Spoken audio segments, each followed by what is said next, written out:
Barrels ప్రతిరోజు oil production చేస్తున్నారు. ఇరాన్కి ఒక రకంగా ఆర్థిక వ్యవస్థని దెబ్బ కొట్టాలి. సీజ్ ఫైర్ అమలులోకి తీసుకొచ్చిన తర్వాత దగ్గరుండి అమెరికా, ఇజ్రాయెల్, గల్ఫ్ దేశాలతోనే ఈ దాడులు చేయించిందా అంటూ ఇప్పుడు ప్రస్తుతానికి ఆ క్వశ్చన్స్ రేజ్ అవుతున్నాయి.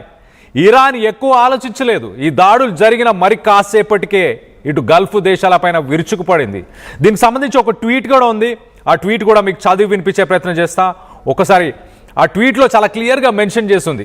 ఏమని అనంటే, ఇటు breaking news, it is now confirmed that United Arab Emirates air force has conducted a large scale operation targeting Iran's oil and petrochemical plants in the Persian Gulf region.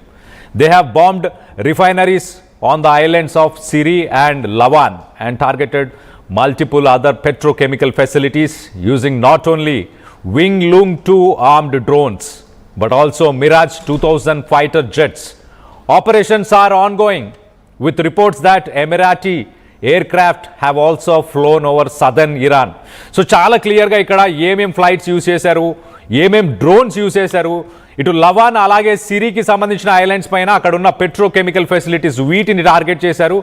Armed drones, ఇటు wing Loong 2 armed drones, అలాగే మిరాజ్ అనే fighter jets, ఇవి United Arab Emirates దగ్గర ఉన్న fighter jets అని చెప్పొచ్చు. So మొత్తానికైతే ఇటు దుబాయ్ అలాగే అబుదాబి ఇలాంటి ఎయిర్ బేసెస్ నుంచే ఇవి ఫ్లై అయ్యాయి. ఇరాన్, సదర్న్ ఇరాన్ ఈ పరిసర ప్రాంతాల్లోనే ఆ లెఫ్ట్ సైడ్ విజువల్లో చూస్తున్నాం కదా, అదే ఫైటర్ జెట్స్. ఈ ఫైటర్ జెట్స్ అలాగే కొన్ని డ్రోన్స్తోని ఇటు ఇరాన్ పైన దాడులు ఎవరు చేశారు? సీజ్ ఫైర్ అమలు పరచాలని ఇటు ట్రంప్ అంగీకరించాడు. ఇరాన్ అలాగే ఇజ్రాయెల్ 3 దేశాలు కూడా ఒప్పందానికి వచ్చిన తర్వాత లాస్ట్ మినిట్లో అంటే యుద్ధాన్ని కొనసాగించాలి, యుద్ధం ఆగద్దన్న ఉద్దేశం ఎవరికైనా ఉందా? ఇరాన్ని దెబ్బ కొట్టాలి, ఒక్క దెబ్బైనా కొట్టాలి అని ఇటు యునైటెడ్ అరబ్ ఎమిరేట్స్ కానీ కువైట్ కానీ అనుకున్నాయా? ఇటు ఇరాన్ మాత్రం ఈ ఇష్యూని చాలా సీరియస్గా తీసుకుంది. ఉదయం 10:30కి ఇండియన్ టైమ్ జోన్ ప్రకారం ఇటు ఉదయం 10:30కి ఇరాన్కి సంబంధించిన ఈ ఐలాండ్స్ లవాన్, సిరి ఈ ఐలాండ్స్ పైన అటాక్స్ జరిగినాయి. రాత్రి డెసిషన్ తీసుకున్నారు, ఉదయం అటాక్స్ అయినాయి.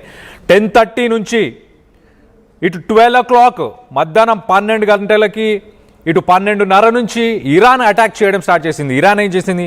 ఇరాన్ పక్కనే ఉన్న కువైట్ అలాగే ఇటు యునైటెడ్ అరబ్ ఎమిరేట్స్ ఈ 2 కంట్రీస్ని టార్గెట్ చేసింది. ఈ 2 కంట్రీస్ పైన మిసైల్స్ వర్షాన్ని కురిపించే ప్రయత్నం చేసింది. దీన్ని అంగీకరిస్తూ ఇటు యునైటెడ్ అరబ్ ఎమిరేట్స్ కూడా మా పైన మిసైల్స్ వచ్చాయి, వాటిని మేము డిఫెన్స్ సిస్టాన్ని యాక్టివేట్ చేశాం, వాటన్నిటిని ఇంటర్సెప్ట్ చేశాం, ఆ ఇన్కమింగ్ మిసైల్స్ అన్నిటిని, ఆ థ్రెట్ మొత్తాన్ని కూడా న్యూట్రలైజ్ చేశామంటూ ఇటు దుబాయ్ అంటే యునైటెడ్ అరబ్ ఎమిరేట్స్ చెప్పుకొచ్చింది. కానీ మరి అటాక్ చేసింది ఎవరు? అటాక్ ఖచ్చితంగా గల్ఫ్ కంట్రీస్ నుంచే. లేకపోతే ఇటు అమెరికా, ఇజ్రాయెల్ 2 సీజ్ ఫైర్ అంటూ గల్ఫ్ దేశాలపై నుంచి అటాక్ చేసే ప్రయత్నం చేశాయా?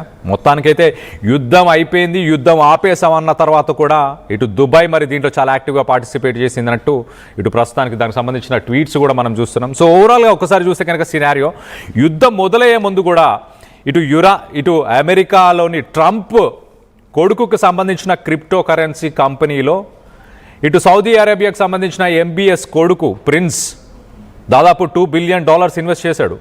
ఇరాన్ పైన దాడి చేయాలంటూ ఇది ఒక లంచంగా భావించారు ఇటు డిఫెన్స్ అనలిస్టులు అలాగే ఇంటర్నేషనల్ జియోపొలిటికల్ అనలిస్టులు. వీళ్ళందరూ ఒక లంచంగానే దాన్ని భావించారు. ట్రంప్ కొడుకు అకౌంట్లో $2 బిలియన్ ఇన్వెస్ట్ చేశారు కాబట్టి, అలాగే ఇరాన్తో పాటు యునైటెడ్ అరబ్ ఎమిరేట్స్ ఈ రెండింటికి ఈ Lavan island, Sirri island, Gulf of పర్షియాలో ఉన్న ఐలాండ్స్కి సంబంధించి వివాదం నడుస్తూనే ఉంది. ఆ ఐలాండ్స్ మావే అంటూ యునైటెడ్ అరబ్ ఎమిరేట్స్ గతంలో కూడా కొన్ని స్టేట్మెంట్స్ పాస్ చేసింది. ఆ ఐలాండ్స్ని కైవసం చేసుకోవడానికి ఈ యుద్ధాన్ని కొనసాగాలి అంటూ కూడా గతంలో కువైట్ అలాగే యునైటెడ్ అరబ్ ఎమిరేట్స్ ఈ 2 కంట్రీస్ ట్రంప్ పైన ప్రెషర్ తీసుకొచ్చే ప్రయత్నం చేశాయి. మధ్యలో ట్రంప్ కొన్నిసార్లు యుద్ధం ముగిసింది, అయిపోయింది అన్న మాటలు అన్న తర్వాత కూడా ఇటు కువైట్ నుంచి అలాగే ఇటు యునైటెడ్ అరబ్ ఎమిరేట్స్ నుంచి ట్రంప్కి మెసేజెస్, ట్రంప్కి calls, overnight discussions, meetings, యుద్ధం ఆపద్దు, ఇరాన్ చతికిల పడిపోవాలి, ఇరాన్ ఇంకెప్పుడు యుద్ధానికి రాకూడదు గల్ఫ్ దేశాలపై, అలాంటి పరిస్థితులకు వెళ్ళేదాకా యుద్ధం ఆపద్దు అంటూ ఇటు కువైట్ అలాగే యునైటెడ్ అరబ్ ఎమిరేట్స్ ఎన్నోసార్లు ట్రంప్తో వాదించాయి. మొదటగా ఇరాన్ని టార్గెట్ చేస్తూ ఇజ్రాయెల్ యుద్ధానికి వెళ్ళినా కానీ గల్ఫ్ దేశాలకి ఇరాన్ ఒక థ్రెట్గానే కనిపించింది. న్యూక్లియర్ బాంబుని కనుక ఇటు ఇరాన్ ఎప్పుడైనా తయారు చేస్తే అది ఎప్పటికైనా గల్ఫ్ దేశాలకి ఒక థ్రెట్గా ఉంటుంది, మమ్మల్ని ఊపిరాడని పరిస్థితికి తీసుకెళ్లే అవకాశం ఉంటుందంటూ ఇటు గల్ఫ్ కంట్రీసే మరి ప్లాన్ చేశాయి. మొత్తం మీద సీజ్ ఫైర్ అన్న తర్వాత కూడా ఇలాంటి దాడులు జరగడంతో ఇటు హై టెన్షన్ వాతావరణం నెలకొనుంది.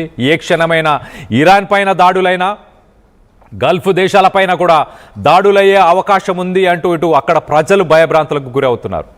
ఇరాన్కి సంబంధించిన ఆయిల్ రిఫైనరీస్ని టార్గెట్ చేస్తే ఇటు ఇరాన్ మాత్రం గల్ఫ్ కంట్రీస్లో కువైట్ అలాగే యునైటెడ్ అరబ్ ఎమిరేట్స్లో డీసాలినేషన్ ప్లాంట్స్, అక్కడున్న వాటర్ ప్లాంట్స్, అక్కడున్న పవర్ ప్లాంట్స్ వీటన్నిటిని చాలా చాలా క్లియర్గా చాలా టార్గెట్ ఓరియంటెడ్గా మిసైల్స్తో స్ట్రైక్స్ చేసింది. అంటే ఇరాన్కి యాడిక్వేట్ ఇన్ఫర్మేషన్ ఉందా ముందే? ఇరాన్కి చాలా క్లియర్గా యునైటెడ్ అరబ్ ఎమిరేట్సే యుద్ధాన్ని కొనసాగించాలి, సీజ్ ఫైర్ని ఉల్లంఘన చేయాలి, ఇంటర్నేషనల్గా ఉన్న గ్లోబల్ ట్రేడ్ని అలాగే శాంతిని పీస్ని వీటన్నిటిని కూడా భంగపరచాలన్న ఉద్దేశం గల్ఫ్ దేశాలకు ఉన్నాయా? యుద్ధం కొనసాగాలన్న ఉద్దేశంతోనే ఇవన్నీ దాడులు చేశారంటూ జియో పొలిటికల్ అనలిస్టులు డిఫెన్స్ అనలిస్టులు అయితే చెప్పుకొస్తున్నారు. మొత్తం మీద దీనికి సంబంధించి మీరేమనుకుంటున్నారు? దుబాయ్ అలాగే ఇటు కువైట్కి అలాగే గల్ఫ్ కంట్రీస్ ఇవన్నీ కూడా యుద్ధాన్ని కొనసాగించాలన్న ఉద్దేశం వీళ్ళకుందా? దీనిపై మీ అభిప్రాయాలు ఏంటనేది కింద కామెంట్ రూపంలో తెలియపరచండి. అలాగే దానికి సంబంధించిన విజువల్స్ని మనం చూడొచ్చు. ఆ విజువల్స్లో ఇటు ఆయిల్ రిఫైనరీస్నే టార్గెట్ చేస్తూ, అంటే ఇరాన్ ఇంకా ఆర్థికంగా క్షీణించాలన్న ఉద్దేశంతోనే ఆయిల్ రిఫైనరీస్ని టార్గెట్ చేస్తూ ఆ మిసైల్స్ని సంధించారు. దానికి సంబంధించిన విజువల్స్ని ఒక్కసారి చూసే ప్రయత్నం చేద్దాం.